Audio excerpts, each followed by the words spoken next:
If you're battling the crowds in Italy this August, sweating it out in 40-degree heat just to catch a glimpse of a famous landmark, you're going to the wrong places. Because in Abruzzo, you can still find yourself completely alone, surrounded by some of the most breathtaking landscapes in the country. Ciao friends! So August here in Italy is usually when the temperatures reach their absolute peak, at least up until the 15th of August, which is our big national holiday, Ferragosto. And then after that, things tend to cool down a little bit and we do get the odd shower as well. We're well up into the 40s in degrees Celsius, and the one I feel most sorry for is the dog. You've probably not seen her in any of my videos lately because she has the most boring time over summer. I keep her in our bedroom with the aircon on all day long. And then much later on, when the ground's a bit cooler, I do take her for her walks, but I'm sure she's probably very excited about the upcoming change of season. I, on the other hand, intend to fully enjoy the whole season, and there's still 3 weeks left of summer before we get into anything autumnal. So this week we thought we would spend some time in the mountains escaping the heat, and I wanted to invite you along with us for the next few days so you can see what we get up to at this time of year. So grab yourself an iced coffee and we will set off on our first adventure, which is a hike up into the mountains near us, and then we're going to fuel up with some traditional Abruzzese cuisine.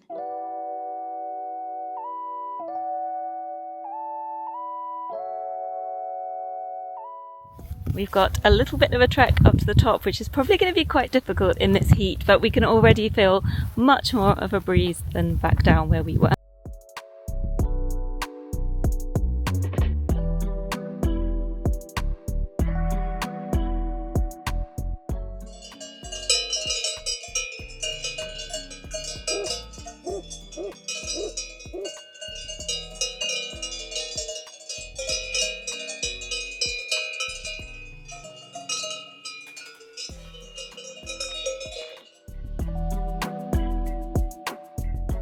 I'm sure for some people the ringing of the bells gets pretty annoying, but I have to say it's one of my favourite sounds ever.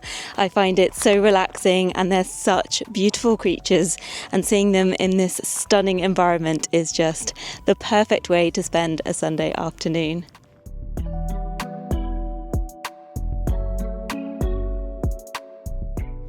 This cross is the focal point that we're heading for. And you can see it right down from the town centre where Mr. B's bar is.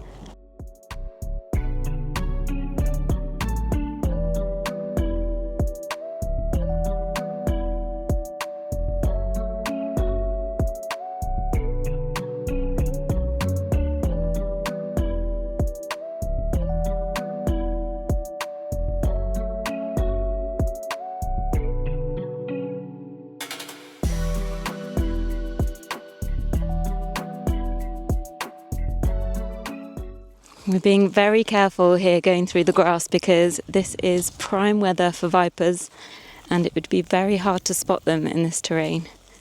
Allora ragazzi, la montagna è bellissima, però consiglio a tutti la maglia nera no, bocciata la maglia nera perché fa un caldo con quella maglia nera e fa 35 gradi ragazzi, però mentre la mia ragazza riprende, guardate che spettacolo sulla mia sinistra, una meraviglia.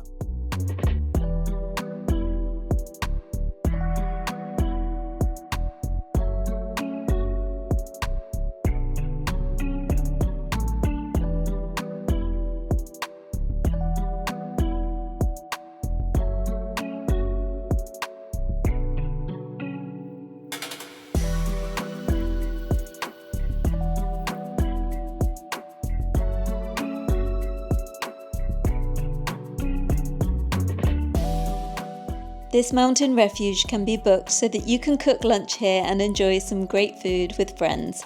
But today we've got other plans because we've booked one of our favourite mountain restaurants that serves very traditional Abruzzese cuisine.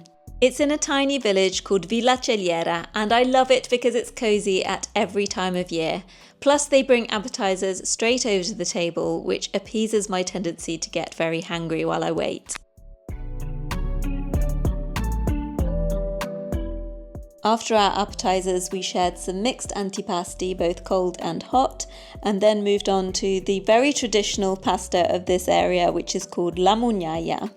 It's a hand-shaped pasta made from a simple dough of flour, water and eggs, and is traditionally served with a rich tomato sauce. Next up was local lamb and another speciality of this particular village, le patate alla cilarotta. They're cut very finely and then cooked slowly in a little bit of oil, garlic and bay leaf. The triumphant finish to this 10 out of 10 meal was the Abruzzese pizza doce, a layer cake where the sponge is soaked in liqueur and coffee and then filled with various creams like custard, chocolate and even an almond custard.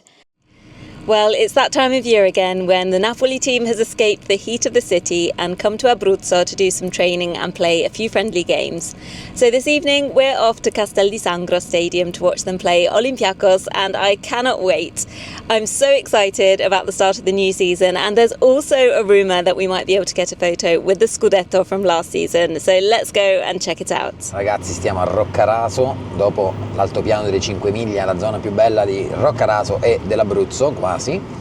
E stiamo andando verso Castel di Sangro per vedere il Napoli. Ora abbiamo contattato una persona per vedere se ci riesce a fare delle foto con i calciatori. Si incrociano le dita.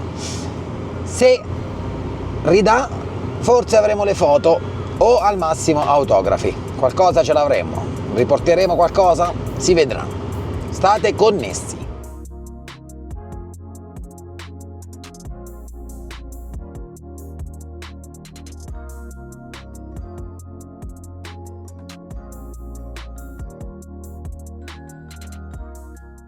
We arrived a little early so that we could have a wander around the fan village, where I picked up a commemorative stamp to celebrate the Scudetto from last season.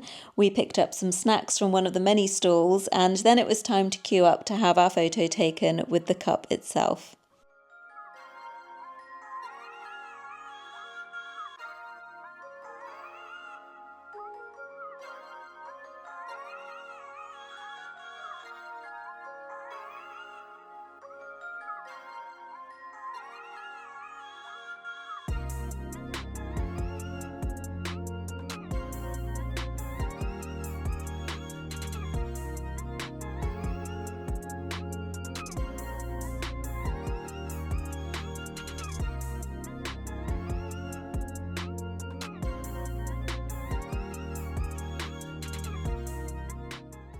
Then it was time to head to the souvenir shop, where I bought myself a bag and cap because I couldn't go away empty-handed, and even the dogs were dressed up for the occasion.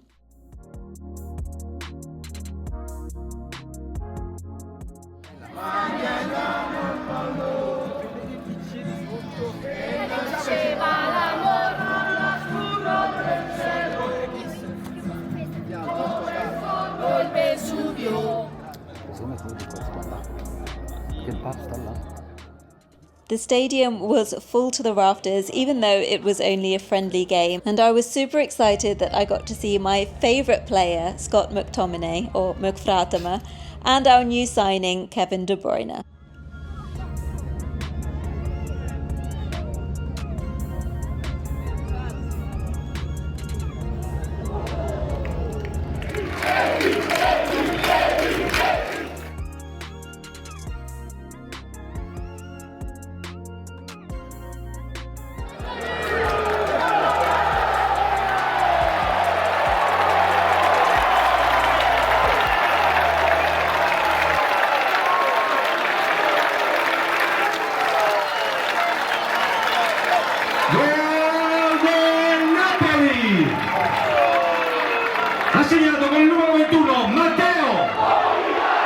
So it's half-time, still 1-0 to Napoli. Not the most exciting game, I have to say, but there's plenty more to come.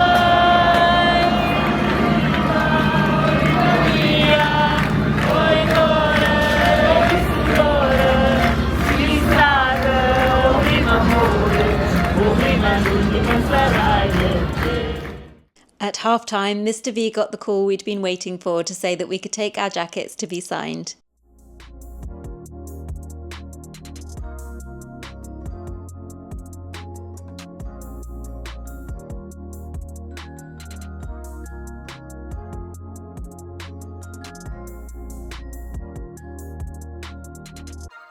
So I've just handed over my precious Maradona jacket, and this man is going to see if he can manage a miracle and get me some signatures during half time. Let's keep our fingers crossed. I won't show this chap's face, but he managed to get us back into the stadium after we left, which is against all the rules, so a big thank you to him. Napoli went 2-0 up for a while, but then Olympiacos managed to claw 1 goal back near the end of the second half. Right, we're nearly at the end of the game now, and we've been told to wait here just in case they bring back our autographed jackets and things, but we may even be able to get some photos, so stay tuned.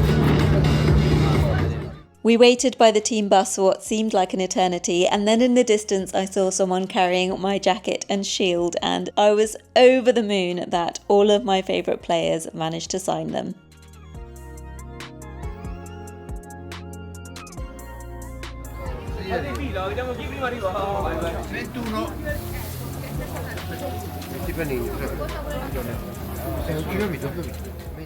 Then it was time for another snack, light of course, and then we headed back, absolutely delighted with how the evening had panned out.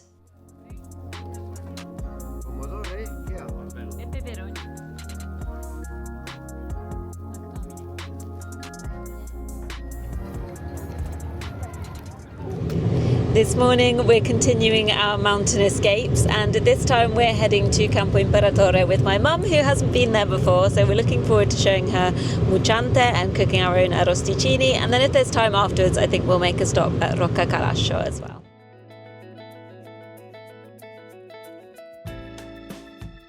So as you can see, the temperatures are going down as we get higher. We departed at around 35 degrees. It's now 27.5 and it's going to be a lot cooler once we get up to Campo Imperatore. This town, Castel del Monte, has a witch festival every year, and as you can see, they have decorated the entire place with these hanging broomsticks.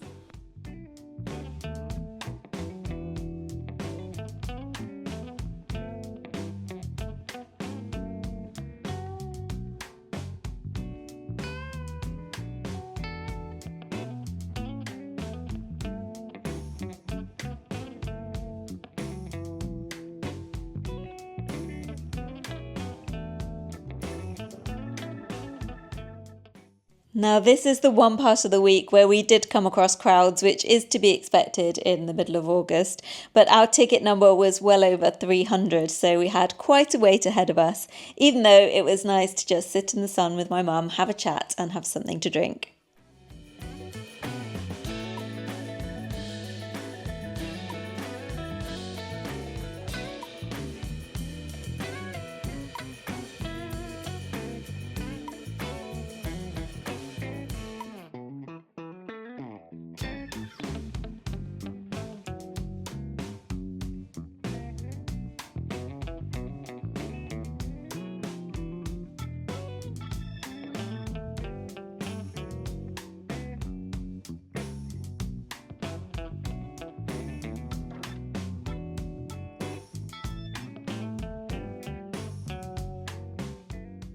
Finally, our number came up for the antipasti queue, and they kindly let us pick up the arrosticini at the same time.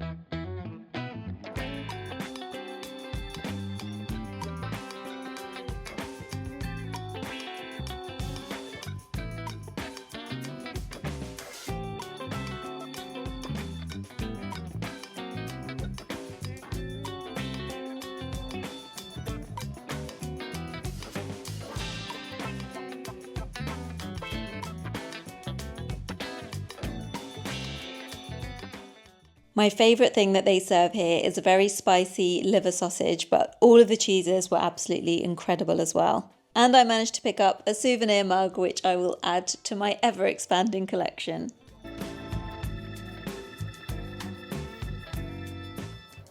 Time to cook the arrosticini, and I absolutely love this part.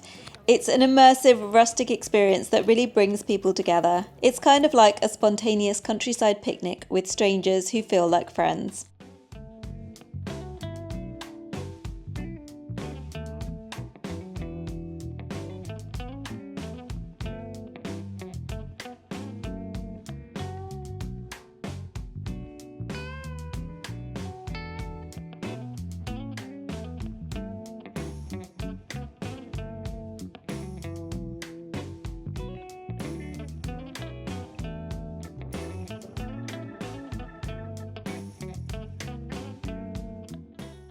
Fun fact for you, the building was originally constructed as a movie set for the 1977 thriller Autostop Rosso Sangue.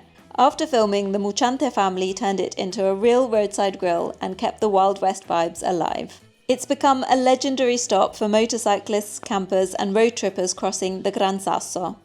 People from all over Italy and beyond pull over for the food, the freedom, the fresh air and the low-key, unpretentious atmosphere.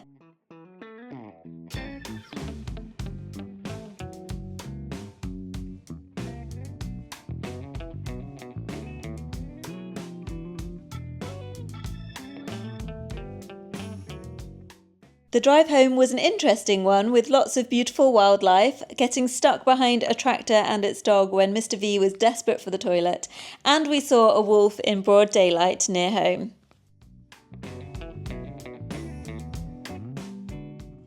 Tonight I'm getting ready to go to something called the Notte di San Lorenzo, the Night of San Lorenzo, which is supposed to be the day of the year where you have the most probability of seeing shooting stars.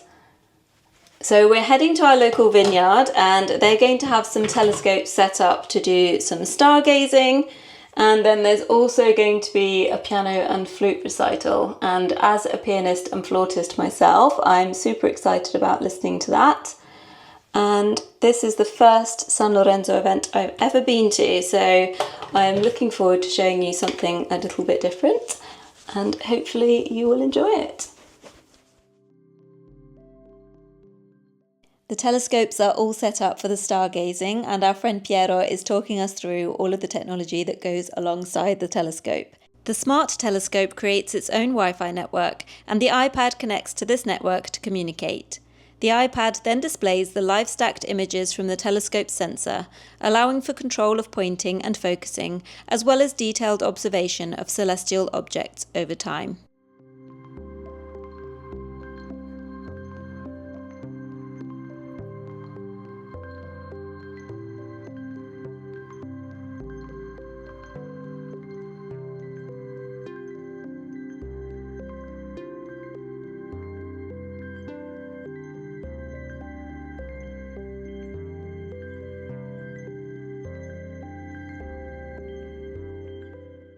We don't have the best conditions for seeing shooting stars because there's a full moon, but we were able to see the moon in more detail than I've ever seen it before, and it was absolutely fascinating.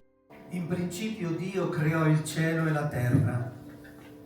Ora la terra era informe e deserta, e le tenebre ricoprivano.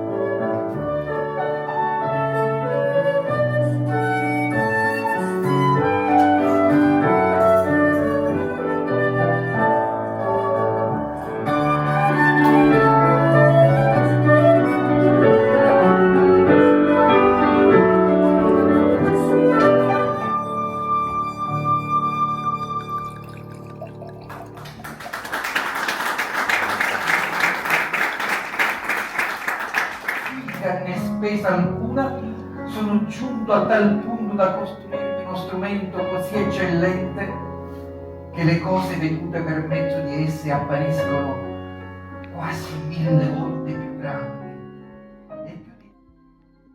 I thoroughly enjoyed the musical recital and I have to say it was a really unique evening in a wonderful setting. So that was our week of fun in the mountains. Thank you so much for spending it with us. I hope I've shown you that there are places you can go to in August in Italy without the stressful crowds and overbearing heat. I've got loads more fun things coming up before the summer ends, including making all of the pasta sauce with my homegrown tomatoes next week. And then after that, we're also going on our summer holidays at last. So I will catch up with you very soon. Take care.